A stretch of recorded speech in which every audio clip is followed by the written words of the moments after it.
আল্লাহ নবী বলেন আমার সাহাবীরা 7টা এমন ধ্বংসকারী গুনাহ আছে যে গুনাহগুলি যদি মানুষ করে জীবনের আমল পুরো ছাই বরবাদ হয়ে যায়। সাহাবীগণ প্রশ্ন করলেন ওয়া হুন্না ইয়া রাসূলুল্লাহ, আল্লাহ নবী গো ওই গুনাহগুলি কি কি? নবীজি 1 নম্বরে জানাই দিলেন আশ-শিরকু বিল্লাহ।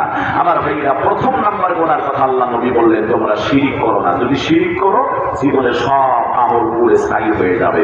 আমাদের দেশের কিছু মানুষ কোরআন হাদিস বাদ দিয়ে নারার ফকিরের আমার ভাইরা মুরিদ হয়ে গিয়েছে, ভণ্ডদের মুরিদ হয়ে গিয়েছে। একটা কথা আপনাদেরকে মাঝে পরিষ্কার করে বলে দিয়ে যায়, এদেশে শাহজালাল, শাহপরান, ভান্ডারি, বাইজিদ গোস্তামি, কারামাত আলী, জয়নপুরি, চেহেল গাজী, অসংখ্য আল্লাহর প্রিয় বান্দারা এসে এই জমিনের মধ্যে মানুষকে দিন শিখাইছে, কালিমার পথে রেখেছে। কিন্তু আজকে সেই প্রিয় বান্দা, আল্লাহর প্রিয় বান্দাদের নামে যারা ভণ্ডামি করে, সেই ভণ্ডদের মুখ উন্মোচন করার দরকার আছে না? কথা বলেন না? শিরকের সঙ্গে বহু